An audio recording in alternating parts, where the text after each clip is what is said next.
Welcome to Building the Basics, where we discuss the topics to empower new and prospective gun owners with information to better make the personal decisions in their ownership journey. For today's episode, we welcome Steve Gilcreast, who's the current Director of Strategy and Planning at the Sig Sauer Academy. He's formerly the Director of Training here at the Academy as well. We also have Sam Lorino and Ed Murdoch, who are both firearms instructors here. So thank you to all three for joining us today. I know both Marvin and I are really looking forward to this conversation as we try to help our listeners delve into the training aspect, have them learn about some of the classes that are offered here, as well as just some information of the Academy in general. So Steve, let's start with you. Tell us about how you got here and a little bit more about your role. Yeah, thank you. And it's great having you here, and we appreciate you giving us a chance to talk about the Academy because we're super passionate about it. We love it here. And so, any chance we can talk about it and get more people here and excited about it, it's exciting for us. I was born and raised here in New Hampshire. Like anybody else, I didn't even know the SIG Academy existed back then. Early on, I went into the military and spent time in the U.S. Army. After that, I came back to New Hampshire and became a police officer, and that was my first introduction to Sig Sauer. I mean, I only knew Colt from the Army, right? And so I came back, became a police officer, and they were carrying Sig Sauer P229s at the time. And because of my military background, I started getting into the firearms instructing or helping the firearms instructors on the agency, and they sent me to this place called Sig Sauer Academy to take an armorer course. And that was my first introduction. This is early 2000s. And then fast forward just a little bit, started taking classes, realized I didn't know anything about shooting, and the academy was here, started taking classes, and then starting in about 2009, they asked me to join on as a part-time instructor, and I was just absolutely dumbfounded that they would ask me because I thought the level of instruction I was getting at the academy at the time was just so far out of reach for me. So it was a honor and a privilege for them to ask me, and so starting in 2009, part-time instructor. 2011, I came on full-time, so I left law enforcement and came to the SIG Academy as a full-time instructor in 2011. Since then, it's just been a wild and exciting journey of learning shooting, learning how to help people become better. I spent a lot of time as an instructor, spent some time as a product manager with the company, so I got to learn the company, how it works, how the product is made. Then eventually came back to the SIG Academy as the Director of Training to help continue to bring that knowledge and expand the Academy. And now, it was about 6 months ago, became the Director of Strategy and Planning for the Academy to take all that knowledge and help to do what we talked about, and that is expand the knowledge and just the word that the SIG Academy exists, and we're here to help people become better firearms handlers, safety, and for whatever that purpose is that they're buying it. I'm going on, over a decade, but 20 plus years though of just enjoying learning shooting. Yeah, That's awesome. Yeah, and we'll, I'm sure, dig into a whole lot of those topics that you brought up. So let the other two gentlemen introduce themselves. So Ed, do you want to start? Yeah, cool. So Ed Murdoch, also one of the full-time instructors here at the Academy. I've been here just under 3 years now. Elephant in the room. Accent's a little weird. Very thick New Jersey accent. So I was originally from the UK. I did 8 years with the Royal Marine Commandos on the amphibious warfare team back in the UK. Really found my passion for teaching and in the firearms industry, being at the Commando Training Center for the last 2 years of my career. So taking very high achieving young guys that have zero pedigree or heritage with firearms. Yeah, we're all about knives in the UK, not a lot of guns, right? So it was, that was a really interesting thing for us. That done a few years, few deployments, but under us, going back to the Commando Training Center in Lympston for their 32-week training package, and taking guys that have never been around firearms before. So it was a real challenge for us as instructors, mentors, teachers, to be able to disseminate that information so these guys are ready to go, when they hit the floor running. So that's where I truly found my passion for teaching. Came out to the States about 4 years ago. Been in the Academy about 3 years. Originally in Chicago. Found out about the Sig Sauer Academy. I knew I wanted to be in this industry in some form, but if it was instructing, that's really what I was trying to ring fence myself into. And then found out about the Academy through my application in to come out here for the 5-day assessment. Somehow struggled my way through that, and then ended up getting a job with that. And I think it was Sammy was actually on the assessment assessing me as well. So that was a really good dynamic. Sam brought you on. Yeah, that's it, right? Yeah, it was. Yeah, this is the boss over here. The two bosses. I'm flanked here. But yeah, it's a fantastic place. You guys have taken classes here. Yeah. You guys have seen the SEC. It's a phenomenal place for learning, for just getting involved in this community, which is phenomenal. So very, very humbled to be here. Very, very excited to tell you what we have to offer here. So awesome. Thanks so much, man. Yeah, come on. Sam. Yeah, so I'm Sam Lorino. I've been here 3 years at the academy now. I grew up in New York. My neighbor got us all into shooting, my whole family. So me, my dad, my brother used to dress up like cowboys, shoot 2 6-guns, a lever-action rifle, and shotgun in competition. And that's what solidified my passion for probably marksmanship, guns, definitely cowboy movies. Fast forward in time, I joined the Marine Corps as an infantry guy, and then I got the unique opportunity to join the Marine Corps shooting team. And that's where I kind of found my passion for teaching and got exposure to this awesome place, the Sig Sauer Academy, all the instructors that work here. Our job there was to travel around, represent the branch, local, state, national level competitions, and then also teach Marines how to shoot more fast and accurate, which directly translates to lethality for Marines, so that was awesome. And I love working here because I think few people seek firearms training. I think it's a small percentage, and it's an honor to bring that knowledge to America, or just people seeking to be safer and be better marksmen. So yeah, and that's the goal of our podcast. I mean, we want to try to reach the new and prospective gun owners, the new shooters. You have a lot of 101, 102 classes here that you run people through, which is great. Try to get people that basic knowledge, and then hopefully they want to progress and continue on. So yeah, it's a great curriculum that you have here. So looking forward to getting into a little bit more. So Steve, you were talking a little bit about your last couple of roles. So with the strategy and the planning piece here at the academy, so are you kind of like the visionary of like where you want to take things, developing future year curriculums kind of thing, or like what are you doing? Yeah, that's a great question. And so the director of training now, and when I was director of training, that was specific to the curriculum, and looking to continue to make sure that we're staying cutting edge, make sure that we continue to understand it, put the right training into the instructors, hire the right people. That's that director of training. And they're going to, they'll continue to evolve the programs and continue to see what the customers need. And as products change, things like that, change the courses to meet those needs. For strategy and planning, it's really taking all that knowledge that I've had from being with the company for some time and do a better job of how do we reach customers outside of our border, so to speak. And so, like we talked about, a lot of us don't know that the SIG Academy exists. And with our experience between law enforcement and military, we know there's a need out there still for people to get good training.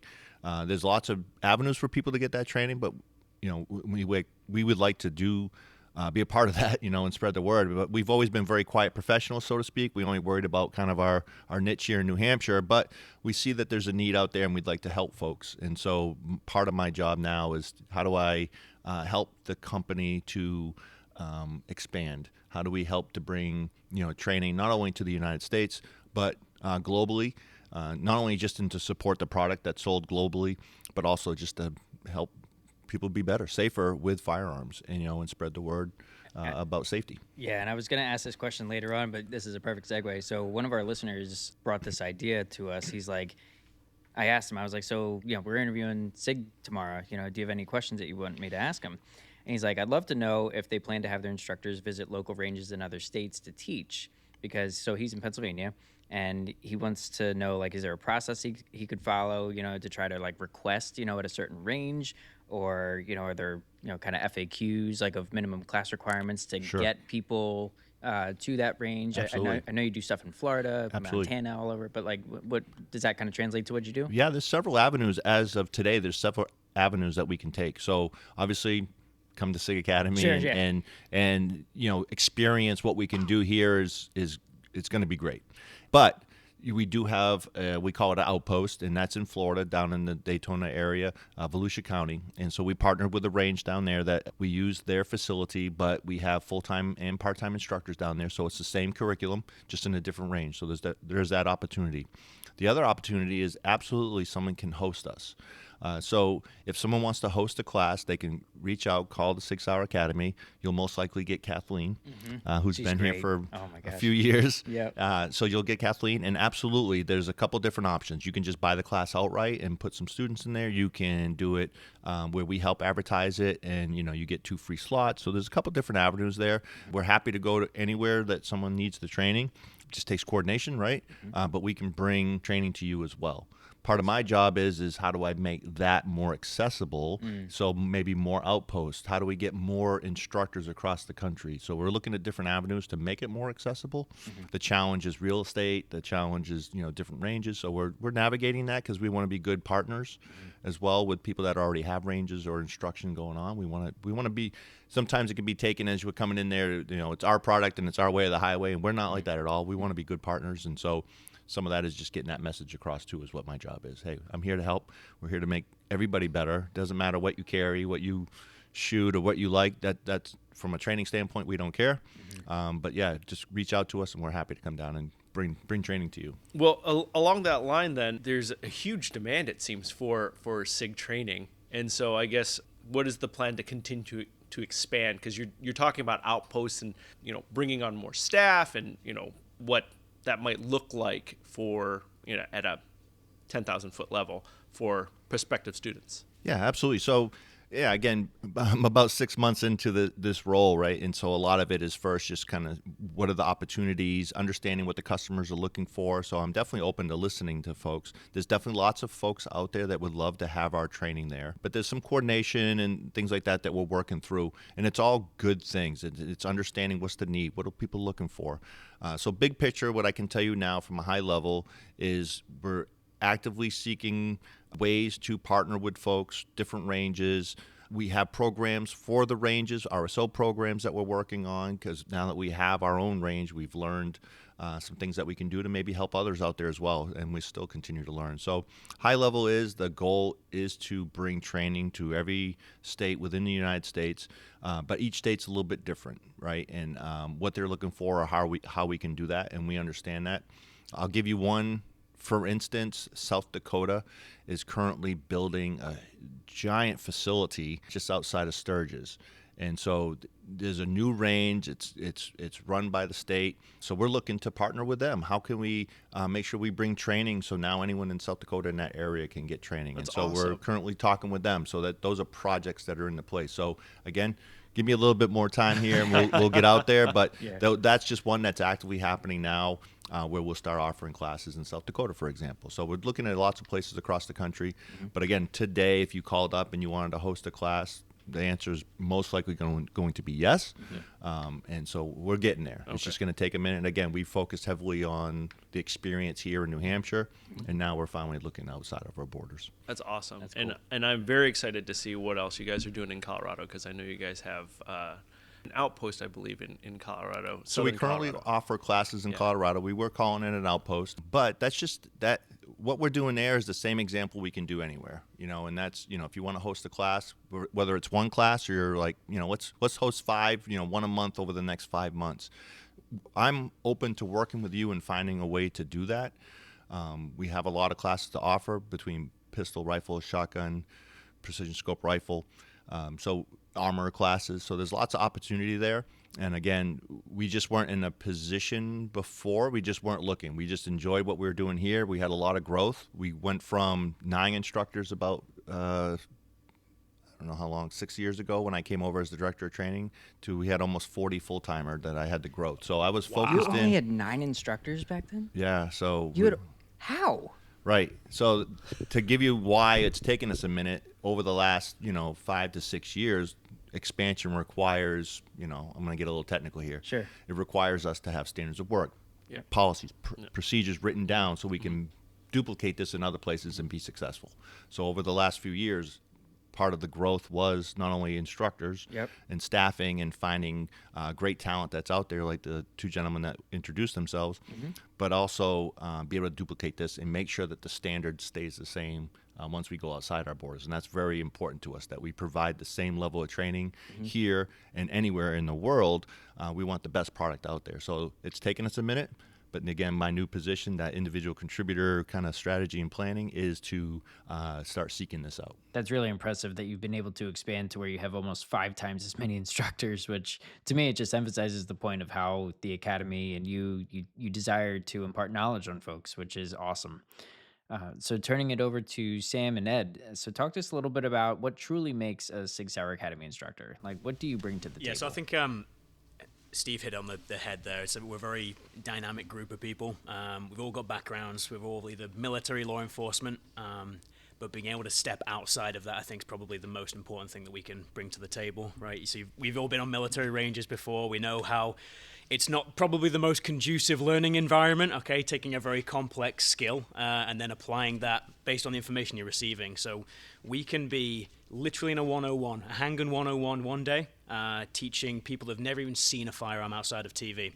And then the next day, we could be teaching some of the most elite members of the armed forces community in the world, right? So being able to differentiate student analysis, being able to task isolate what the end user really needs, I think is what our skill and our sort of talent really is. And it sounds pretentious, but that's really what it is. Everybody here that I have ever come across at the Academy can absolutely do that. They can flip the switch and give the end user what they need based on what they're seeing in front of them. Being able to be flexible, being able to dynamically change things on the fly is such an important skill. And I've learned a lot just being here. I thought I was a pretty good instructor when I was in the UK. I came here and I was like, wow, I don't know nothing, right? Okay, so just being around, through osmosis, just being around people better than me has brought me up to a level I never even thought I could do that. And just being humble with it as well, I think is a really good thing. So there is a barrier to entry, I think, in this world, right? In this community, okay, it can be intimidating for people. You've got a person that's probably never held a firearm. They're in the late 60s or late 70s, whatever it is. To senior classes coming through, and the first time they've ever seen a firearm is if they come in here. That can be a very daunting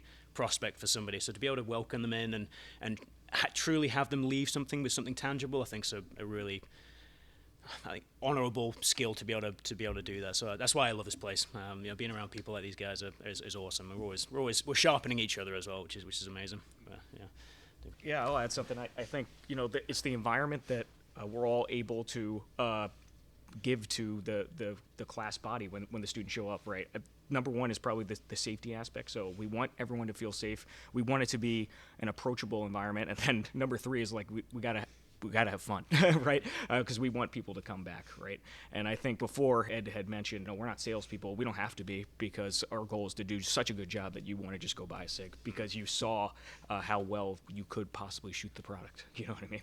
Yeah. So yeah. Do you have any classes that you enjoyed teaching the most? Like maybe it's one of the 101 classes because you really love seeing those light bulb moments go off for the new folks, or like maybe it's one of the advanced defensive rifle courses where things get a bit more complex and you get to showcase more advanced skills. Like, is there anything that really sticks out to you?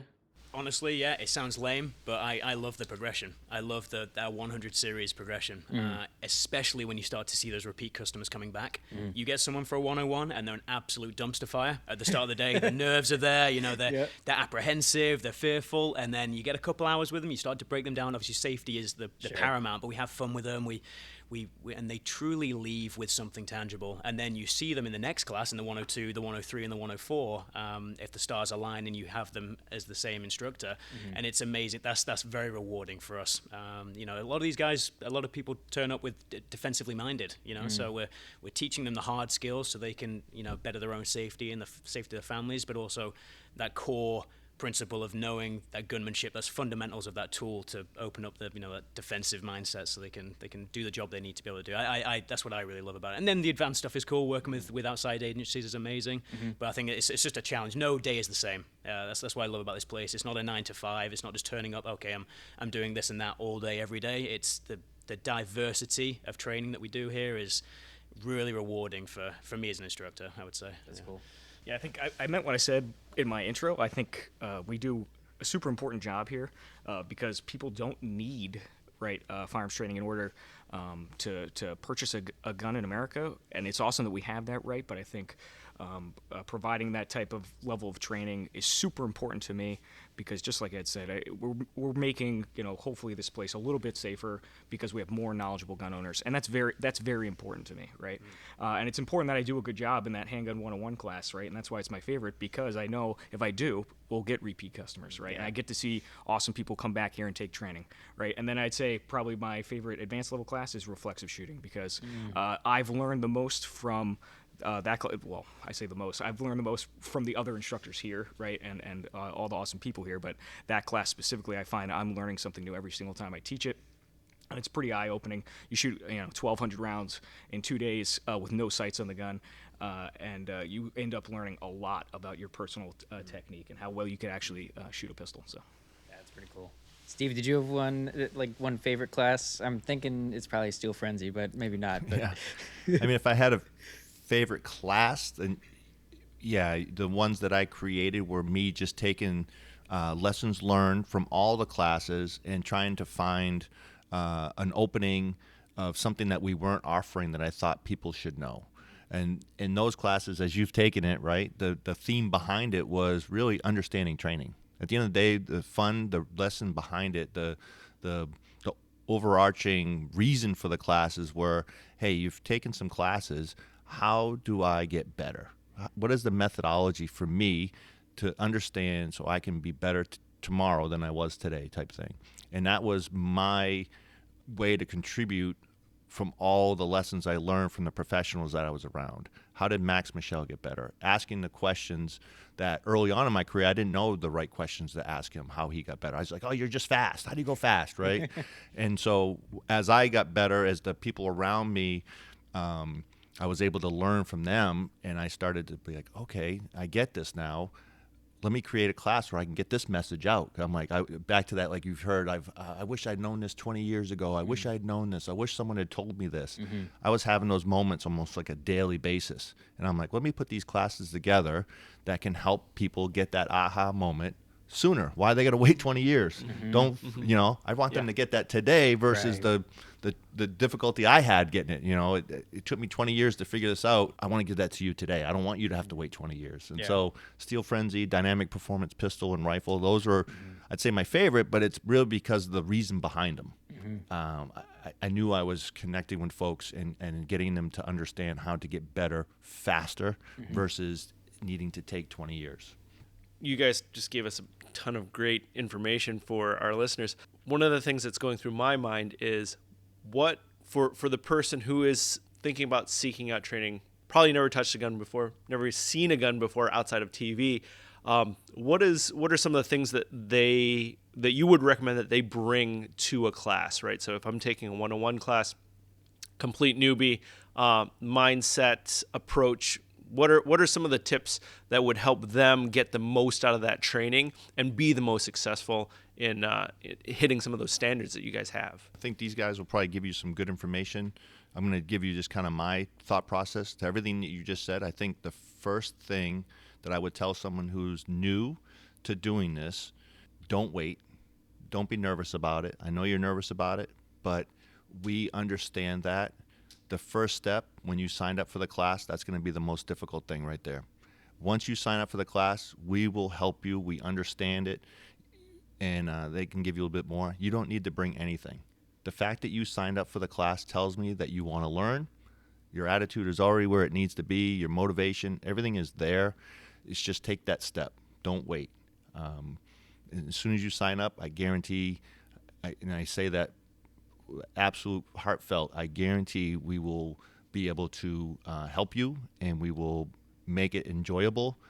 Even if you think you're scared or nervous, just take that step, and that's the best thing I can tell you right now. You don't need anything else. Just take that step, and we'll help you. Awesome. Yeah, I echo what Steve's saying there. The beauty of this place is you don't need to turn up with anything. Right, we know a guy. We work at SIG. We know how to get guns to people. Because I would argue it can be very easy to get into this rabbit hole of going, right, I'm taking this class, I have to turn up with a gun, I have to rush out and go buy something. And I would say that's the complete reverse of what I would recommend to somebody. Turn up, figure out what your mission or what your goal being a firearms owner is, right? We're talking about concealed carry. If that's eventually what you're going to be doing, awesome, but learn the fundamentals on a full size, learn the ergonomics of the guns, find out the properties of a firearm that is going to be facilitating the job you need to do with that firearm. So a lot of people are very quick to go out and buy guns. We're not salesmen.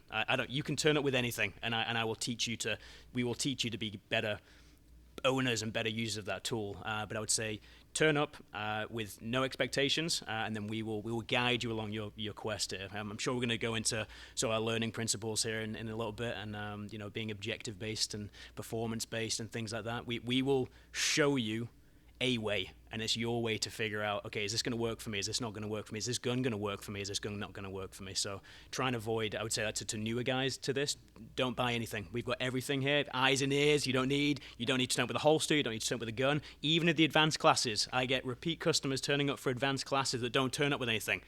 A, because they don't want to dirty their own guns, they get to dirty ours, but also because they get to try something that, through request. It's like, I really want to try today on a DASA. I've never worked with a 226 before. I want to try that and see if that works for me.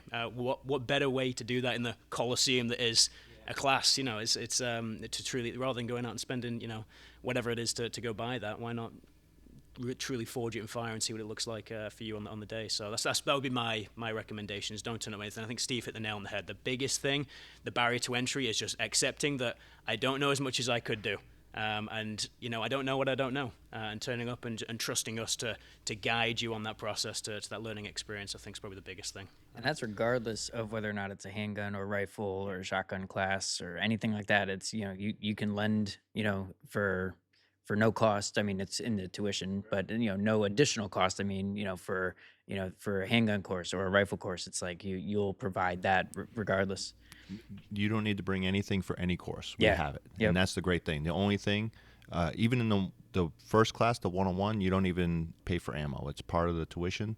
After that, you're just paying for ammo. But we have all the equipment and gear that you need, so you never have to bring anything. So you can travel, whether it's from New Hampshire or somewhere else where maybe traveling with those firearms are difficult. You don't need to worry about it.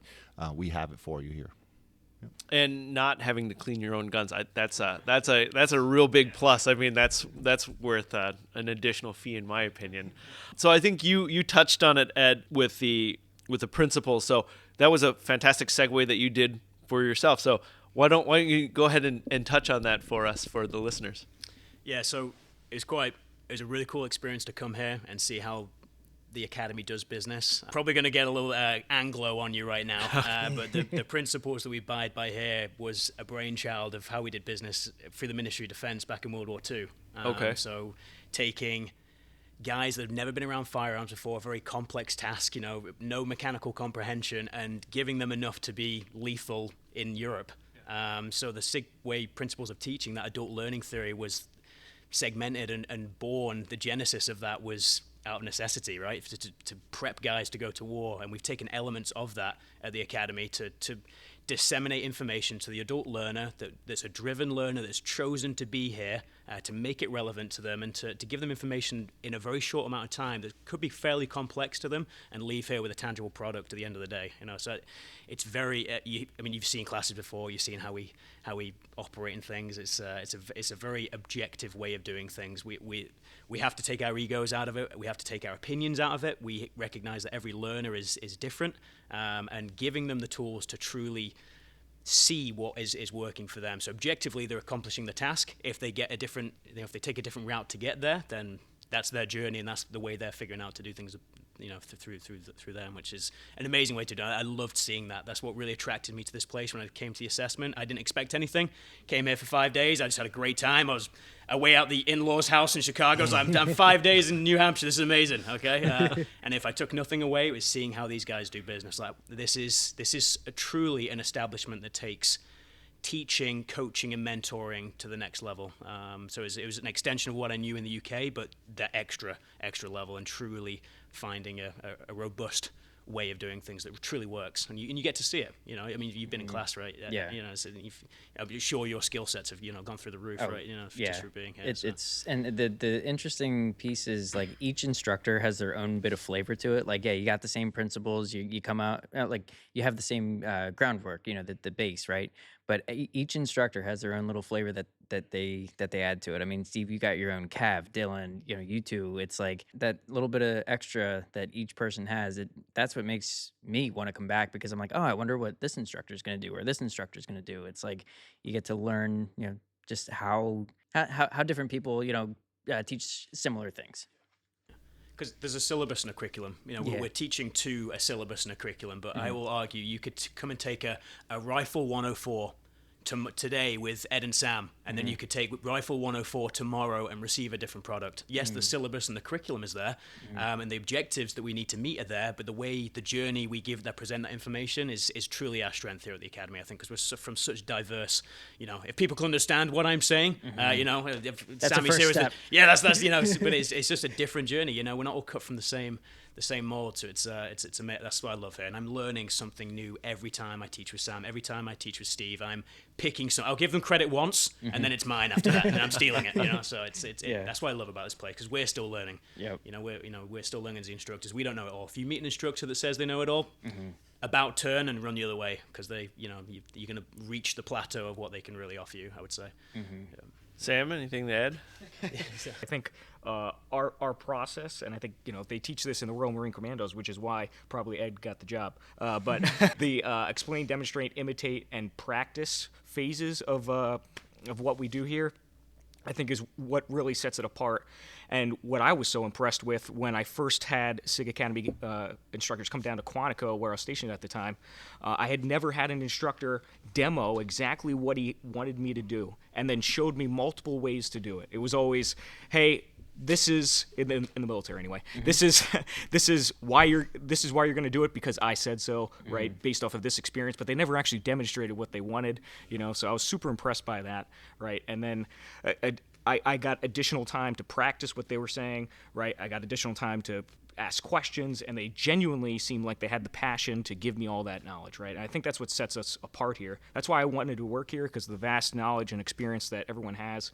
Like Ed said, I'm continuing to learn. I'm three years here now, because I just know where I don't know it all, and I'm humbled to be in the presence of awesome cadre of personnel. I hate that word, cadre. Take the guy out of the Marines, put the Marine out the guy. Come on. Marines love the word cadre. Steve?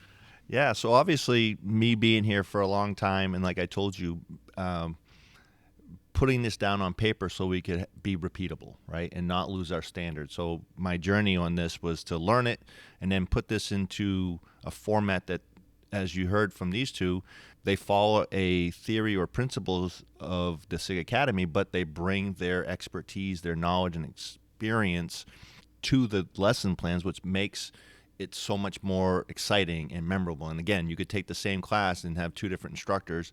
Yes, there's things that they're going to do that are exactly the same across the board for all of us that we know is kind of the recipe for our success. But at the same time, you're going to get a different perspective as to how they became successful with that same material, what changed for them, how they related to it.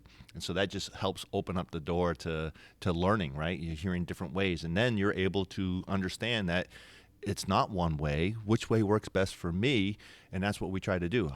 How do we make you successful? It's not about me. It's not about someone else. How do I make you successful? So it's very centered about the student or the person taking that. We want them to be successful. That's a really good segue, because I'm kind of curious as to your thoughts on like the influence that the competition world and the law enforcement military world has on training. Like, do you think that there's a lot of influence still that those, I guess, realms kind of bring to the table when it comes to training, or do you think it comes from somewhere else? So I think and this is me, the high level person looking at this, right? And I'll let them obviously explain it. So for me, having been with the SIG Academy, it's not about the technique. It's not about those things. And those things are important to learn and understand, and those help drive things. But what we focus in on is the person. It's more about the person, because technology is going to change. War changes. I mean, look at AI now. Look at guns at some point are going to change and things like that, right? And so it's not so much about the product, and it's not necessarily about the technique, because that's going to change with the product. It's about the person. And so we focus in on the training aspect of the person. How do we apply the right principles, keep it simple? And so Ed kind of hit on it. We live by a few principles, adult learning principles, right? So we need to make sure that, give the why. What am I going to learn here? It's got to be valuable to you. So we want to make sure we have that. We want it to be where you have immediate success, which is hit the target when it comes to shooting, right? We want you to have immediate success. And so that immediate success, we've looked at performance-based training methodologies to give you immediate feedback and see your performance and see how you're getting better. And then the last piece is it's objective. Doesn't matter what the gun is, doesn't matter any of that stuff. Whatever technique is working for you is the one that's right. And so to answer your question, what has changed out there? It's going to change. It's always going to change. But what's the great thing too is that we're learning how to teach and how to learn more effectively, faster, get to the result we want quicker, we focus on that because we know the technology is going to change. And as technology changes, technique changes. Are those things influenced? Do we pay attention? Why do I have a Marines, and why do we have special operations and law enforcement officers as part of the staff? Because absolutely their experience and things that have helped them. We have competitive shooters, and a lot of them do competition. Yes, because we're learning how to apply these principles in different scenarios and different situations. We want to learn so we can pass that knowledge on. But again, our biggest focus, what doesn't change is that we're focused on the student, not necessarily getting wrapped around the edges that this technique's better than that one. Doesn't matter. How do we make you successful? And then the performance side of it will tell you which one's better for you. And you make that decision. And I think that's a great approach because, I mean, people go out there and they're looking for training, right? You hear all of these instructors and they're like, this is the technique, right? This is what I'm going to teach. And that's the thing that they're selling, right? So especially when you're, if you're on social media, you see all of these different instructors are like, this is my technique. This is how you hold the gun. This is how you, position your body. And this is the only way to do it because this is the way that it's successful. And that's just the folks out there in social media, right? There's also tons of local ranges where they give classes and it's probably the same thing. It definitely is the same thing where this is the way that we approach it. So I think it's very eye-opening to hear your approach and Sig's approach to all of this to make people better shooters and give them the skills that they need to become safe and effective. Ed, did you have anything to build on what Steve was talking about? Yeah, no, I'll echo everything Steve said there, and touching on the instructors that are out there. And it's our way is not the highway, right? And I think the moment an instructor says that is when they're ring fencing themselves or they're cutting themselves off to their potential, right? So I think the way we do business here over instructors that may be very set in their ways is our breadth of knowledge.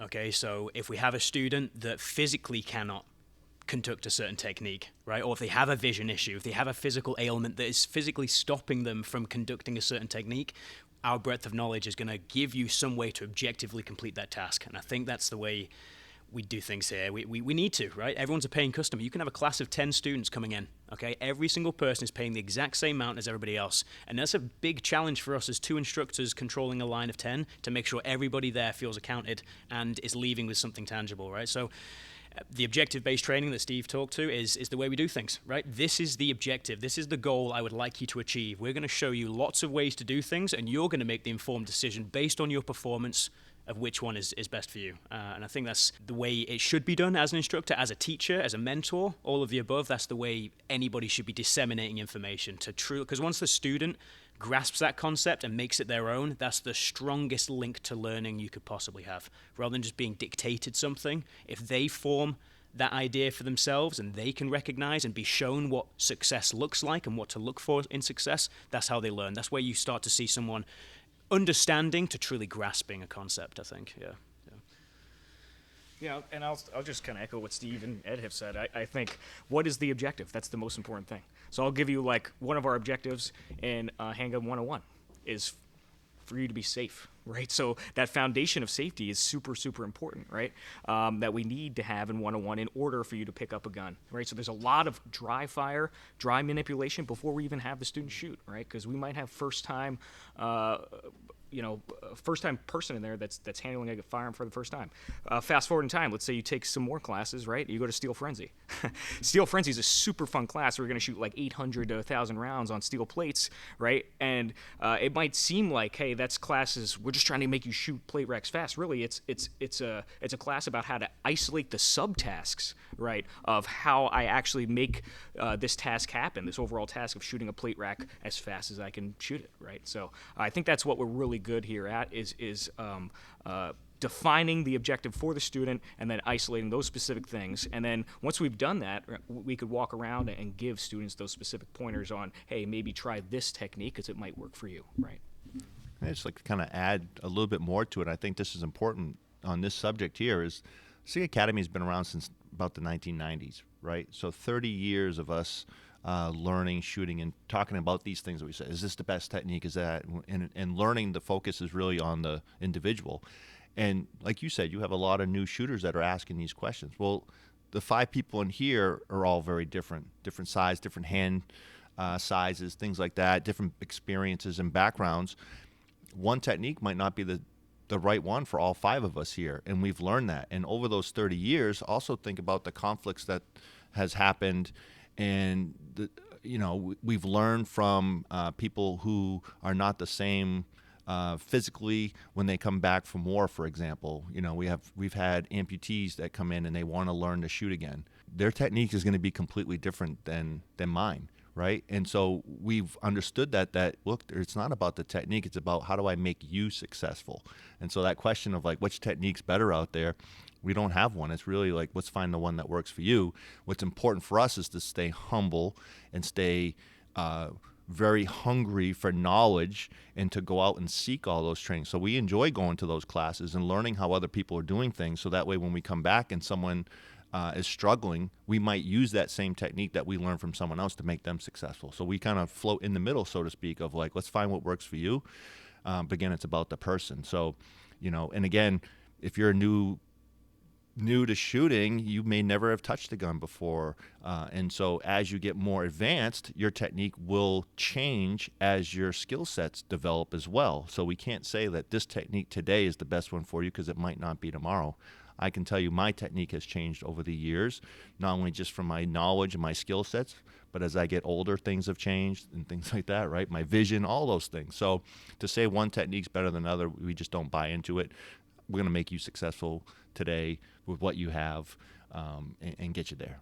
And I think it was you, Ed. You made a good point when you said, like, in the class, you might be teaching with Sam, right, or somebody else. Does that mean that every class you have 2 instructors for 10 students then? Or I think you mentioned those numbers, but versus having 1 instructor for a class. So did I hear that right? Yeah, Or- that's right. okay, Yeah, so okay. the general dynamic, most classes are capped at 10 with 2 instructors. Typically one instructor will take the lead on the blocks of instruction. That frees up the secondary instructor for the safety aspects, but also that piece that Sam was talking about, the coaching on the side, right? We can deliver blocks of instruction, and then we can start to isolate someone that's struggling potentially and start to give individual attention to those people.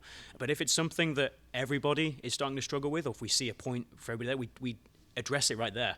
If one person and then the next person next to them, the next person next to them is getting the same talking points, that might be either a miscommunication or something that we need to expand on, right? Sure. And that's the beauty. That student analysis is such an important tool to what we do here. If we can start to, because that's a failure on us, right? If one person doesn't get it, maybe it's on them. If 10 students aren't getting it, it might be us not disseminating that information properly. And that's Sure. on us to address that, right? We're not going to move on if someone hasn't already built that foundation to move on to a more advanced task. So that secondary instructor is typically there to coach and mentor as well as teach. So you're getting 2 for the price of 1. We don't really run classes like one person takes the lead. We're all mixing in, because I want to take advantage of Sam.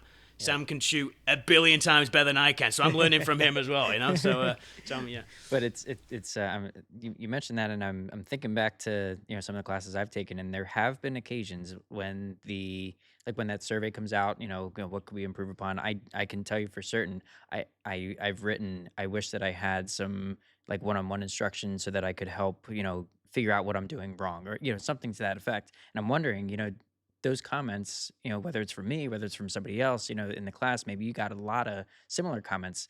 Does that kind of factor into making these kinds of changes from like having 1 to 2 instructors per class? Yeah, so absolutely. So if you remember back, there were times when we were in class together, it was just me on the range. Right. That's what I mean, yeah. And Steel Frenzy, and there's definitely lots of opportunity for individual instruction on that, right?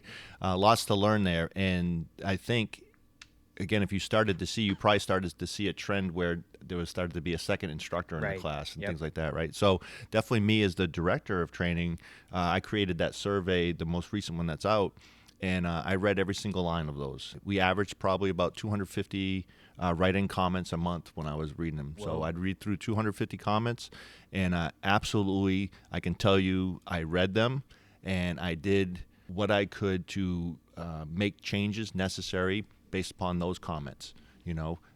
Are we given the best instruction? Are we greeting you when you come in the door, so that way, because you're nervous potentially, right? Everything from just how we do business from the moment you step on the property.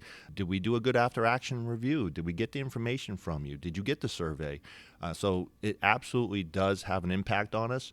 And one of the things I did, even if you had taken some of the precision scope rifle classes, that tends to be a little bit slower pace, and I made it so that even those classes had 2 instructors to help with what Ed's talking about and what Sam was talking about as well, is that it's about the student. And we know that interaction, that feedback has to be immediate and constant. And the feedback isn't necessarily because you're doing something wrong. It also has to be that, hey, that repetition or what you just did was amazing, right? And so you want to make sure we're giving that feedback as well. So absolutely, change happens, and we listen, for sure. That's awesome to hear.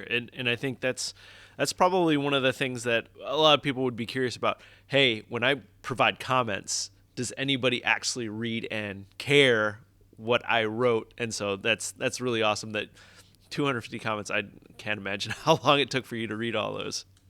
Yeah, it's part of my monthly project. I would download, and a lot of times some of it was just general information. But then, I look at the polarizing side of it. Was there something negative that happened? And I would speak to those instructors. Hey, what happened? Why did this happen?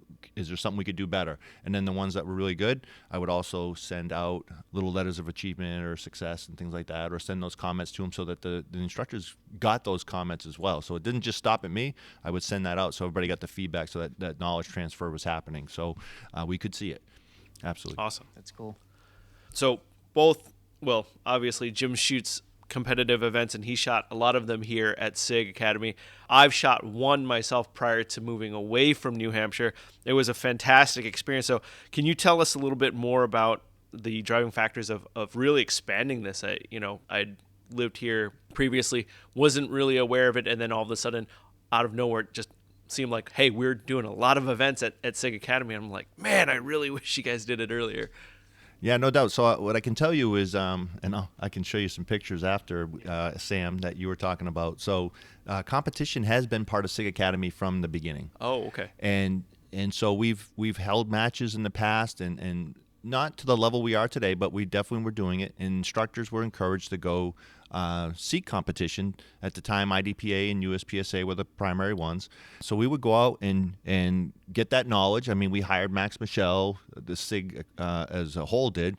So that was definitely part of us, part of our mission, so to speak, right? It's part of the shooting sports. It's part of the industry, and we wanted to be a part of it. Just things change or priorities change a little bit, and there was definitely a lull where the competitive side of doing those events at the academy started to subside a little bit. And what you're talking about now, you're like, well, we wish we did it sooner. We brought it back. Yeah. We brought it back. And because it's important to us. It's that's what the customers are looking for, and we enjoy it. It's fun and exciting. It's not always about self-defense, which is important, but that it's a fun sport, right? And there's competition, and we can get better at it, and there's a lot of team building, and so all those elements are why we brought it back to the academy. The big picture is it's part of the industry. We want to support it. On the other side, that's what students want. That's what we want, and it's fun and exciting. Let's do it. And these guys are the ones running it and doing it, and Sam's amazing at it. So I'll let them speak about it.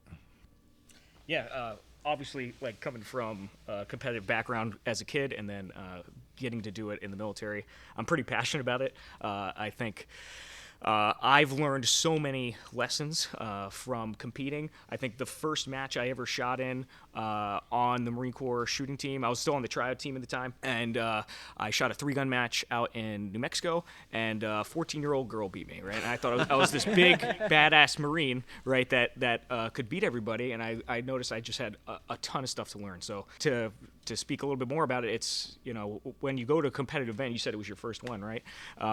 It shows you exactly what you need to work on, which I love. And then at the same time, it's just fun. It's a good test of your abilities, especially now with the advent of the practical shooting sports becoming so popular, USPSA, PCSL, the 2-gun stuff, hit factor scoring. I encourage anybody interested to check it out. We have a new competitor match here at the academy that's perfect. If, just like Steve said before, if you're anxious of trying to get into competition, that's a great way to do it. It's a little hard to get into, so again, just go to practicescore.com, keep an eye out for it, but that's what I'd recommend. Just sign up for it. We'll help you through it, or take a class here. Yeah.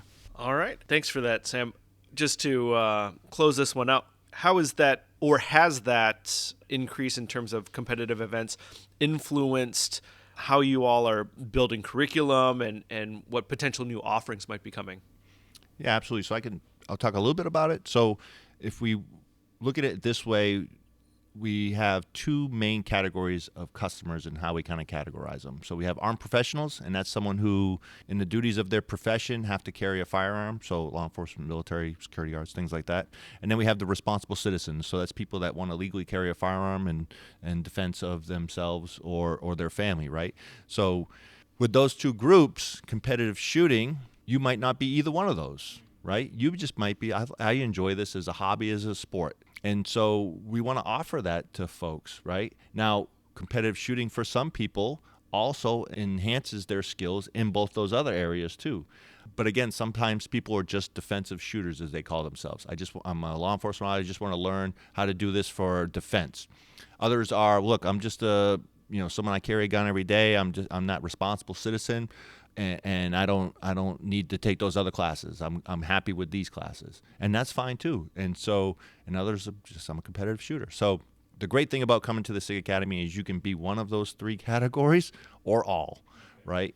And so it's really just that. How can we help people and understand that some people are different? I have a different mindset, no problem. We're okay with that. Hey, I got this mindset. Hey, we got something to offer you as well. So I might not like red dots. I might like red dots. Okay, no problem. We'll handle that as well, right? So it's really just trying to provide the opportunity for as many customers as possible and not isolate anybody. So if we can go back real quick to the training classes, I don't recall if we specifically touched on like the progression through the program. So let's say that we're talking handgun classes, for example, that are offered. Yeah, I know you have the 101, 102, 103, 104, and then it kind of branches off into different like categories, for lack of a better term. You have those four as a baseline, and then the world kind of opens up from there. But there's not like a level 200 or 300. Can you talk a little bit about that? Yeah, so we have a lot to offer, right? And so we struggle with this just a little bit to help categorize it. The problem that we find is if we put it into these categories, it starts to isolate people again. So we try to keep it a little bit more general for folks. And yes, so the 101 through 104, we look at that as that's your foundational classes. And that's where we're going to take you if you're, let's say it's a brand new shooter. You decided you're going to take these classes, you want to learn how to shoot. The 101 through 104 takes you through all the basic information that you will need and skills to be safe and be successful in hitting the target. So that's everything from cleaning to holding to holster to multiple targets to reloads, shooting on the move, move, stop, and shoot, shooting around barricades, all those things, right? It just gives you that foundation of safety and skills. From there, now you can branch into, like I talked about, what is it that you're interested in? If you want to learn everything, well, then take them all, right? And there's plenty of classes. But if you're like, like Sam said, maybe you want to take reflexive shooting, like, hey, I want to understand how to go faster, really diagnose my technique here, and understand the differences and point shooting, because I think that's a defensive thing. That's what I've heard. Maybe you've heard that. Take the reflexive class. Hey, I carry concealed and I'm on home defense and maybe a low light class, so you understand how to use a flashlight and lighting conditions in your home. We have a class for that, right? So it just opens up the door. If you want some specific skills, like a long-range pistol, hey, the target is difficult for me to hit at like 10 yards and out. Well, take this long-range class, and we're going to get you to hit the target. In just a few hours, you'll be hitting a target at 100 yards away. Most people think that's impossible, that you could never do it. But again, we'll make you more accurate, which is just to help you no matter what it is, right? And if you want to get into the defensive classes, things like that. But that 101 through 104 is specifically for people who maybe it's been a little bit since they've shot or anything like that, or they've never done it before. We're going to give you the basic skills, make you successful, hitting the target, moving those, and then from there, it just continues to go. And then obviously after those skill-related classes, then we have the instructor courses, which are obviously to help someone to be able to then learn how we teach, and you can then apply that to, family, friends, or your agency, right? Sure. Yeah. When it comes to that entry 101, 2, 3, 4 course, and this is a question for any of the three of you, what would you say some of the most common diagnosable quote unquote issues are that new shooters come with in terms of whether it be fundamentals or just things that you're like, I know for sure I'm going to be able to help them fix this and they're going to feel extremely confident?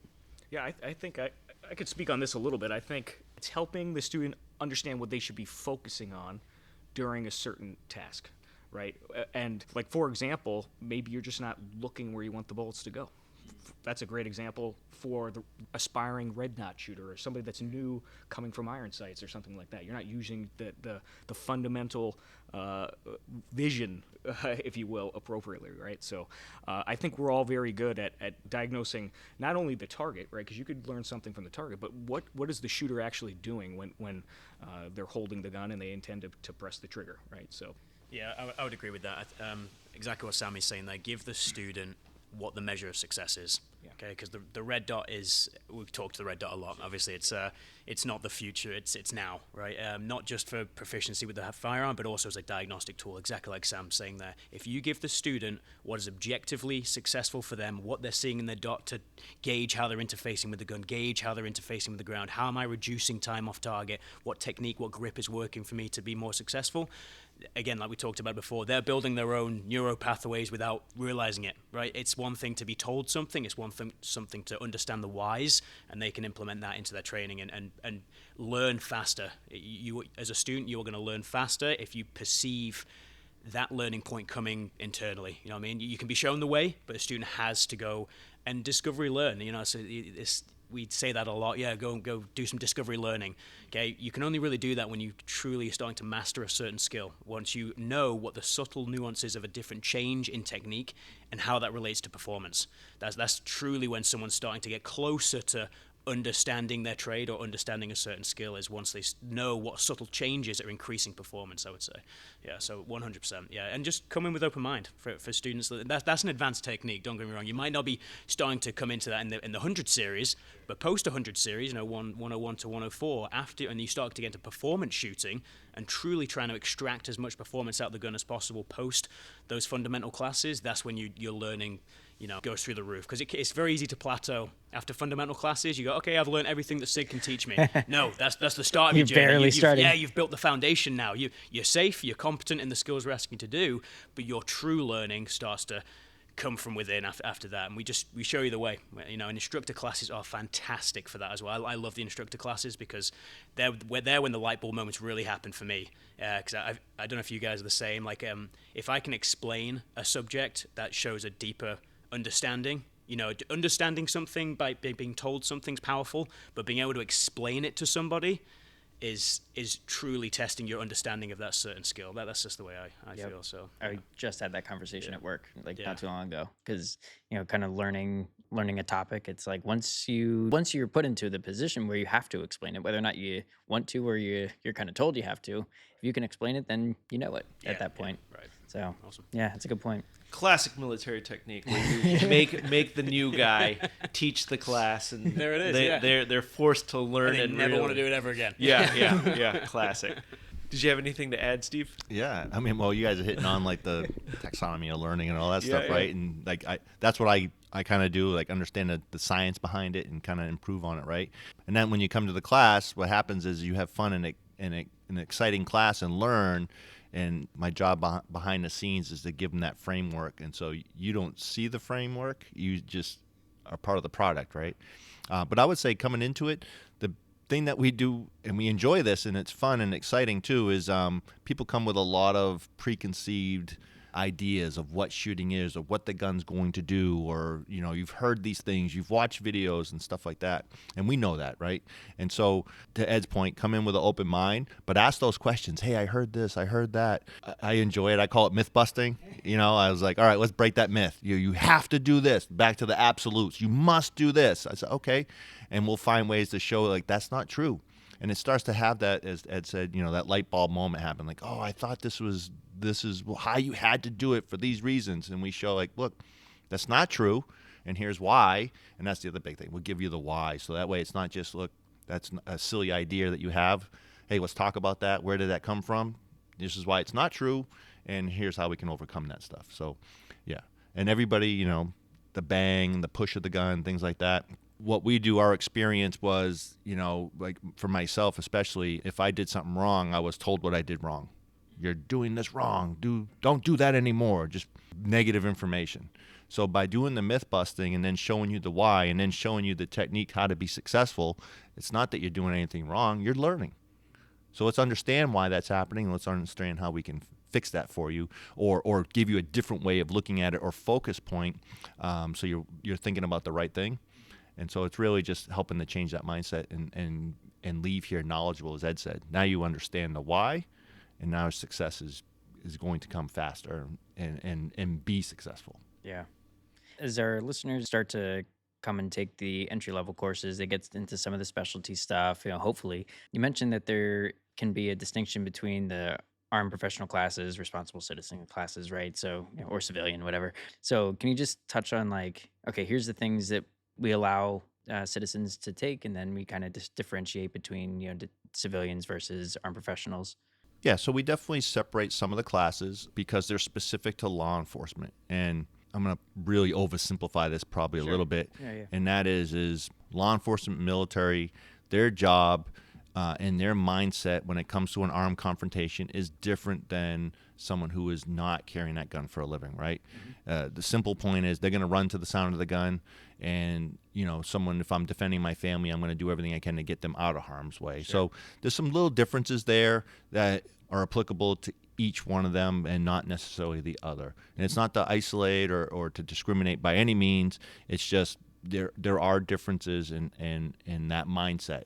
And so if we blend the two groups, it can be confusing for one or the other. So that separation just helps so that everybody's on the same page. We can keep the message clean for them. And so, and there's not a lot of classes like that, but, active shooter response for law enforcement is very different than, say, the Guardian program in Florida. There's a different training, different things that they're going to go through.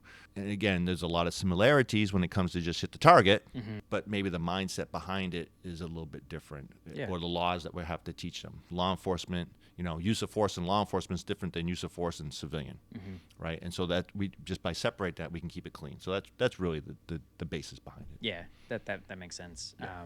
Do you have specific classes? It's been a minute since I've looked at the site, but do you have specific classes that get into those types of lawful actions, for civilians, or is like laws of self-defense or something like that? Yeah, we have a few classes. So Okay. definitely after the beginning classes, we have a intro to defensive class, Okay. our concealed carry classes, things like that are going to talk about, making good decisions or understanding the mindset when carrying a firearm, other than, say, a competition. Right. You're carrying a firearm in defense of yourself or someone else's life. So we talk about those things and at least lead them in the direction of where to get the information, because it is important for them to obviously do their own research for their local, state, community, and follow the laws and understand defense. And we also have scenario-based training, which helps you to understand how to apply that with a thought process. So we definitely have a few of those classes available to them to help, I say, like a seed of knowledge. Like, we're not going to make you the expert at it by any means, but we're going to help you to understand where those resources are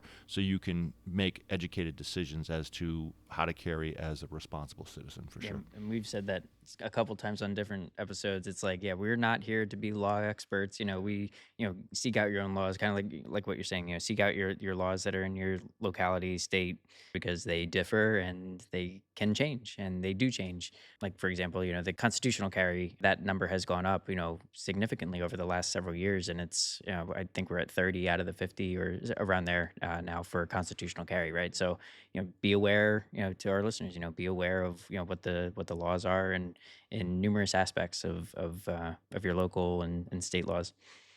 One quick question before we move on to maybe another topic is, what is the total count of classes in your portfolio today? Yeah, so it kind of fluctuates, again, as things change and we continue to try to evaluate them.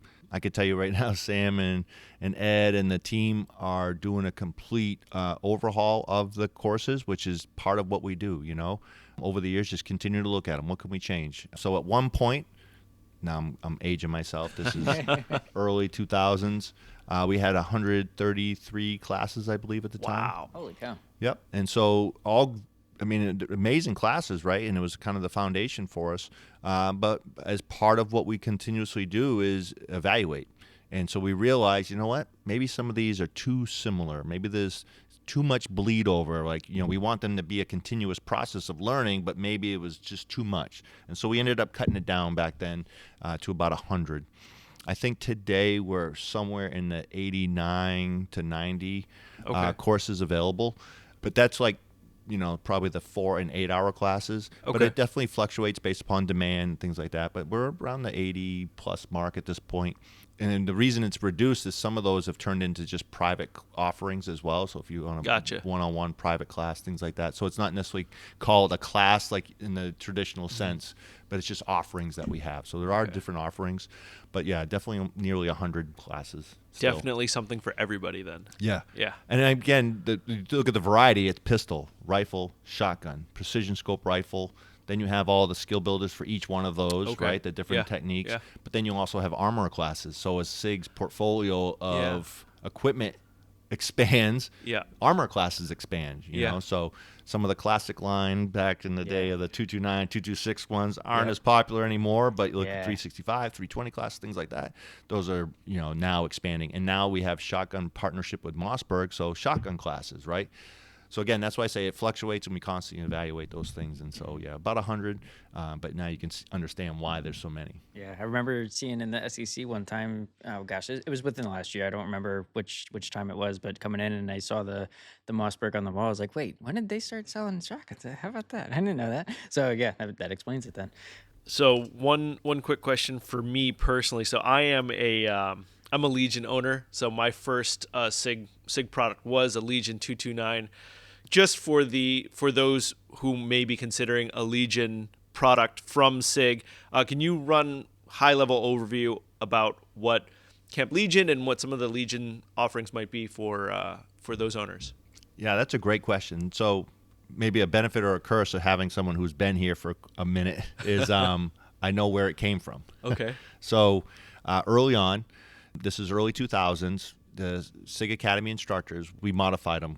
And we would try other products, try different sights, try different grips. We would do lots of different things.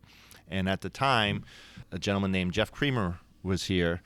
And he actually is the one that started the first pro shop at the Academy in the early 2000s, right?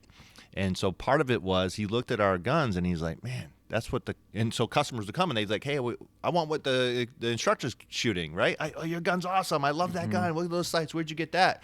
So when we created the pro shop, part of that was to provide those same offerings that they saw the instructors using that was helping us to be successful. We put those in the pro shop.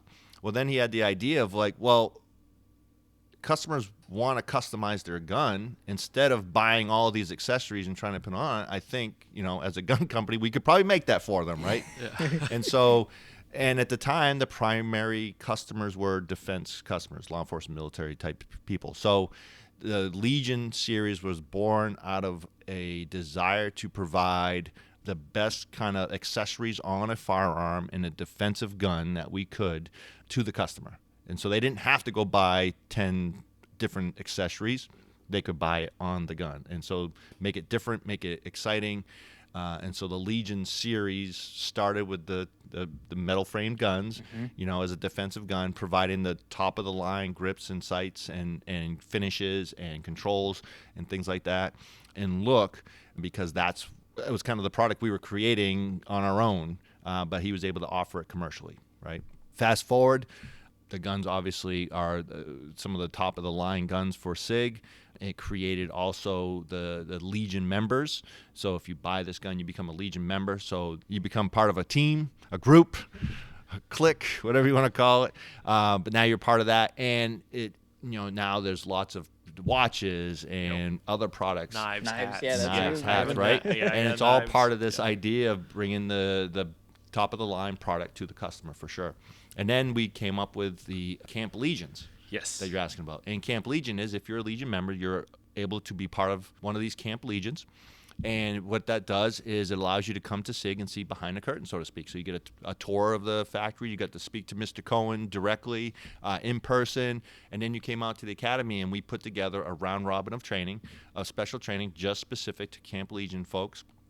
To give them just a fun, exciting time and immerse into Sig Sauer and the Sig Sauer Academy and just have fun and kind of recognizing the fact that you have purchased, they're expensive because you're getting the top of the line.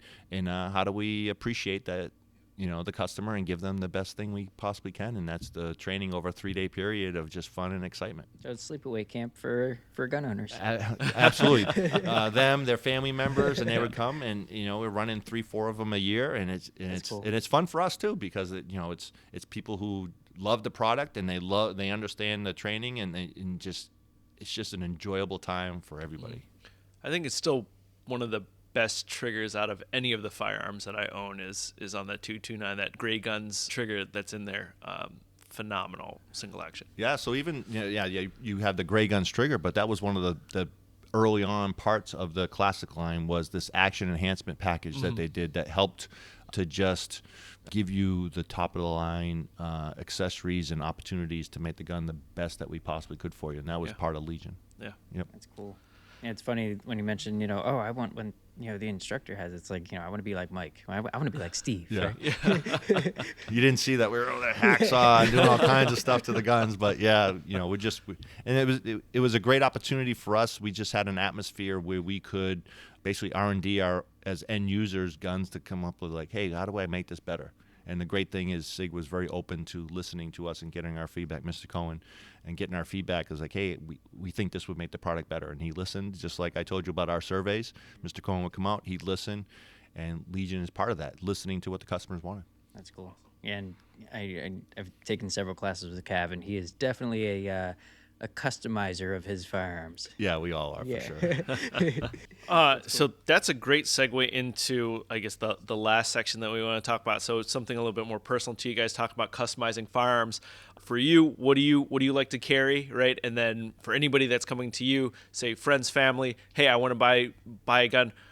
What are some of the things that you're like, hey, try this out? For me, I was like, hey, I love the Sig Legion. Probably not a great first gun for a lot of people. It's a big investment, but I mean, for me, I was like, hey, honestly, everybody needs to shoot this thing, and if you can afford it, pick one up. So I'll just start with the selection side, and I'll let these guys talk about like their customization and things like that. So selection, what I would say is back to earlier what we said. Hey, come here first, use our stuff, and figure out what works for you. Again, it's always a hard question. Like, well, what would I recommend? I can't just give a specific gun usually, because the first question I'll ask is, well, what are you using it for? Yeah, right. Because if it's competition, I'm going to tell you something. If it's concealed carry, it's going to be different. If it's just go to the range and train, it's going to be something else. If it's for law enforcement, there's going to be some different accessories I might tell you to put on it. So a lot of times, defining why you're buying that is going to be important. If I'm going to buy just one gun and I don't know, then probably something like a compact or mid-sized gun is kind of good all around. But that would be the first thing. Hey, why am I buying this? What am I trying to achieve? And then we could definitely help you pick the right one that's going to help you be successful. As far as all the customization and kind of where they're at, I'll let Sam and Ed talk about Steve, that. what are you carrying today? Oh, what is your piece? Yeah, so when I'm training on the range, and today if I was going to teach classes, pistol class or anything like that, I'm currently running a Sig AXG. Okay. So all black AXG with a red dot on it. Nothing too fancy on that. Okay. 21 round mags just because I like to shoot a lot. So I try to shoot really fast and a lot. So a P320 AXG, full size slide, and the biggest magazines I can get just so I can shoot a lot of bullets. Okay. Red dot? No? Yep, red dot for sure. Okay. And that's without the red dot, everything's reflexive for me at this point because I can't see the sight. So, Okay. so might as well use something. So yeah, red dot, and then concealed carry. Anything in the 365 family. Mostly, I tend to gravitate toward the original 365. The little guy? The micro? Yeah, the only okay. reason really is the sentimental value behind it. Okay. When it first came out, and actually working with Kyle Lamb, so I have actually his iron sights on it and stuff. So there's there's some sentimental value behind it too. So it does the job, but also there's sentimental value to it. There's some other 365s that I think are amazing, and I would, if I was gonna change it, I'd probably graduate to a little bit bigger, the XL and things like that. But so it's more sentimental value at this point. So That's yeah, neat. AXG and the 365. Nice. All right. Yeah, and I just want to piggyback off of what Steve said too. Like the SIG Experience Center here, we any product that we make, pistol, rifle, whatever, optics, you could try it before you buy it, right? So that's right. that's obviously a selling point for our products, but even if you're interested in some other product, go and shoot it. Handle it, ask if you could dry fire it, right? Because it might not be right for you. I've bought guns in the past and they weren't right for me, right? But yeah, what I'm shooting every day is a P320 with a tungsten grip, and I compete with that gun too.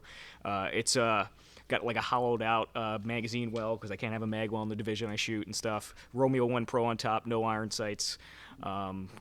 Because if my red dot goes down, I'm going to shoot reflexive anyway. And then I shoot a P365, an XL length slide with the original grip module, because I'm a skinny dude, so I like to be able to hide it in any environment pretty much. I don't like changing my gun around too much for concealed carry purposes.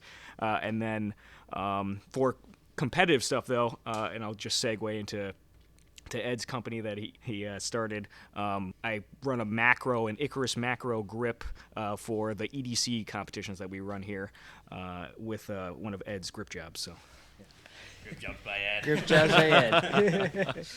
Look at that! I'll slip you the $20 later. So that was awesome publicity, amazing. So I'm carrying a 365 XL, much like Sammy. I'm a runner, so I'm a skinny little malnourished brick. Don't have the barrel-chested freedom fight American look to me yet. So I bridge that gap between concealability and shootability. I would love to be able to carry my outside the waistband is the X5 Legion, the 320. Yeah. I love that gun. That's nice. Probably the best, my favorite gun that we make. Love that thing. But the rest of the world is going to know if I carry that thing. So, I'm willing to accept a loss in shootability for concealability, but the XL is a phenomenal platform. Any of the 365s are phenomenal. The macro, if you can get away with carry it without printing, phenomenal. Carry a spare magazine. I've got access to close to 30 rounds on me. That's probably going to get the job done if, God forbid, it ever had to happen. But and then at home, big fan of our MCX line, so the MCX LT. Got an 11.5-inch SBR, probably the best rifle I have ever shot in my experience. Sort of for defensive purposes, for a go-to. World War III might be around the corner, but for a go-to war rifle, that thing is phenomenal. Nice. I love that thing.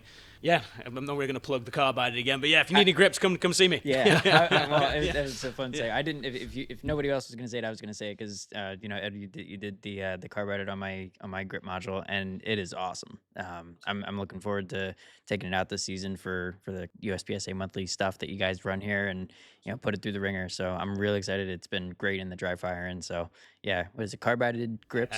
Carbided, yeah, carbided grips. We'll put a link in the. We'll put the link in there for you. Yeah, that's awesome. What's one thing, and again to all of you, what's one thing that you either recommend to have in your range bag or your gearbox, or one thing that you would recommend new shooters, not necessarily like the people that are coming, for the 101 that might not have something already, but they're starting to come to some classes, they're starting to make some purchases here and there. What's one thing that you either have or you would definitely recommend people to have? I think I'm going to speak for everybody in here is a shot timer. If you do not own a shot timer, go out and get one. If you don't know how to use it, learn. Right, YouTube. YouTube. Yeah. Or come to us. It is the tool that is truly going to allow you to be data driven, to truly see if techniques are working for me, right? So it's all very good and well to see if the perception of something feeling better for me, but inarguable data in front of you is very hard to argue.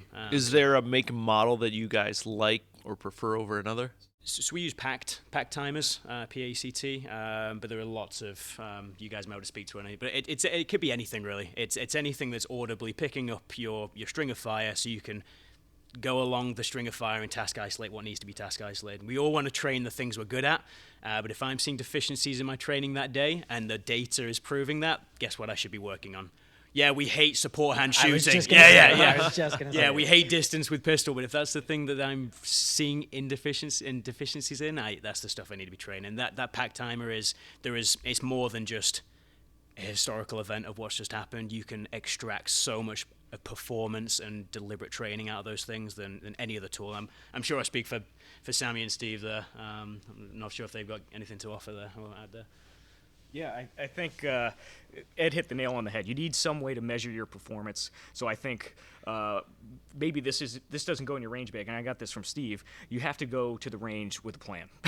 What are you working on? Because this is a very expensive. If it is a hobby, right, it's an expensive thing to train. If it's something you're, if you're a responsible armed citizen, so go to the range with a plan for a set number of rounds. Maybe it's just 1 to 2 things that you're working on, right, and then just have a way to measure your success with a shot timer. Bring pasties or something so you could tape up your misses so you know exactly where you're hitting on the target. That stuff is very, very important, right?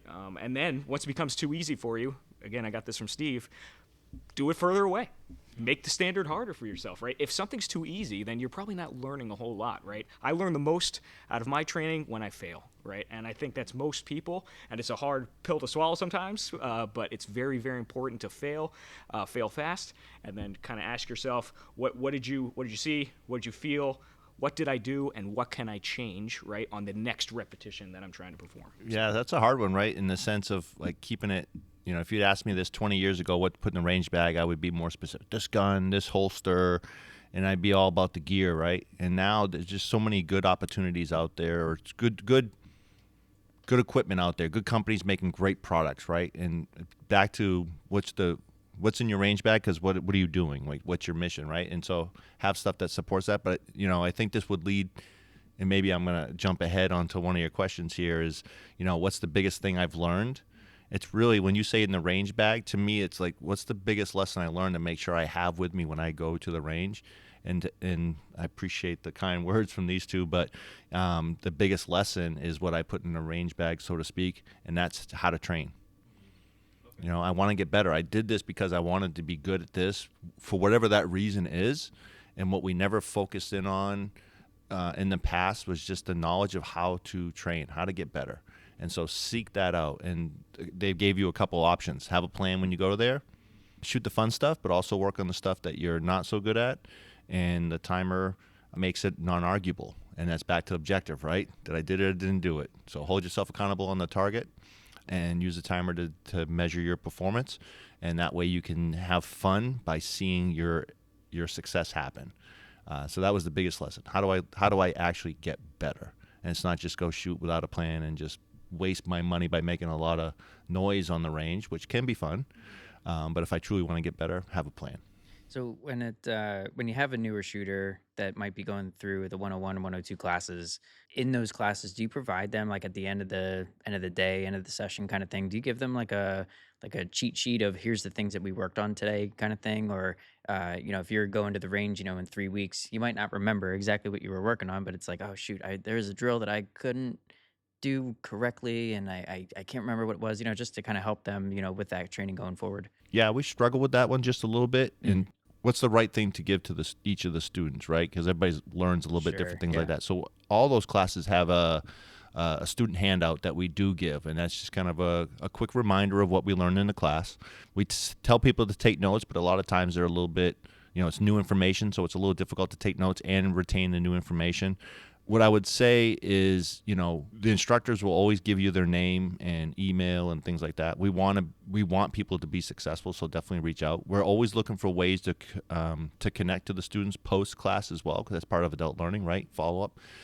So we definitely give suggestions, and we talk about dry practice. I can tell you right now, I thought dry practice was not for me. I didn't believe in it early on, but when people that were much better than me and smarter than me all said the same thing, that you should do dry practice, and finally I listened, right? And so we'll tell them, like, understand dry practice, and it doesn't have to be complicated. The other thing I would say, though, is we're trying to, if we handed things out, then it's paper trail, and you don't, that's not really the way of the future. Like, people don't necessarily do that anymore. It needs to be digital, right? So we're trying to find ways to digitally provide feedback. And one of the things that and Ned is kind of working on this with me a little bit too, is Sig came up with Sig Connect. And as we get better at putting more information in Sig Connect, and that continues to evolve, part of that is to give a resource that's digitally to students, tips, videos, drills, and that way we can reach everybody versus, that you have to attend a class. You might have done that before you attend the class. And, my hope would be that that does happen, because now you'll come to class more prepared, more knowledgeable, which will then force us to evolve the classes, and we continue to bring the skill sets of everybody. The baseline continues to get better. And that's one thing we do see. The baseline, I would say, from 15 years ago teaching classes to the students coming in today are definitely more knowledgeable, more prepared, and that's a great thing. I think Steve touched on it. So last question would be like a takeaway from each one of our guests. So Steve had his. Ed? For being an instructor here? Or? Yeah. Just becoming more rounded. I thought I knew everything prior to coming here. And like I said before, I came here and realized how little I knew. Came with a different training mindset, just adding to what I already knew, but just recognizing that the end user is what matters here. Yeah, this isn't our journey. This is your journey. Yes, we're developing. Every month we have a week where we're internally training to sharpen each other. Yeah. To get better and better. And because we want to be, we're listening to what Steve's putting out based on our feedbacks. We want to be the best. I want to be the best instructor. Sam wants to be the best instructor. Yep. As a team, we're very cohesive together. But I'm just constantly trying to strive to be better. I'd say that's my biggest takeaway from this place. It's just iron sharpens iron, and I think that's what it is. Just being around people like caliber of these guys is phenomenal for me. I pinch myself every single day knowing that this is my job and I am just getting better through osmosis or through my practice and stuff. So I don't know if that answers the question. I'm just that answers the question. So Appreciate awesome. it. Cool, man. What you got, Sam? Like Ed said, I feel super fortunate that I have this job because there's almost not another firearms academy like this. I'm not aware of one. There might be another firearms instructor gig in the government, but I know I'm not going to have the same daily responsibility, the same freedom to develop training and to work with this many awesome people. You know what I mean? And I think that's why we have so many repeat customers. They value all the knowledge that the instructors and all the staff really have here at the academy, and that's why again they come back. So I feel super humbled that I get to work here every day, and I hope some people come and check out what we have to offer. Well, guys, we very much appreciate your time today. Thanks for sitting down with us. Thanks for telling us about the academy. I'm looking forward to coming back and taking some more classes. Marvin, I hope you are able to come back. Yeah, or the outposts. Or the outposts, yep. Attend a class at one of the outposts. So, there you go. Yeah. 2 cars in every garage and 1 SIG Academy in every state, right? Yeah. So, yeah, thanks so much, guys. And to the listeners, definitely come check them out in Epping, New Hampshire. And we'll have links in the description. Take care, guys. Have a good one. Cheers, Awesome. gents. Thank you. Thanks. Bye-bye.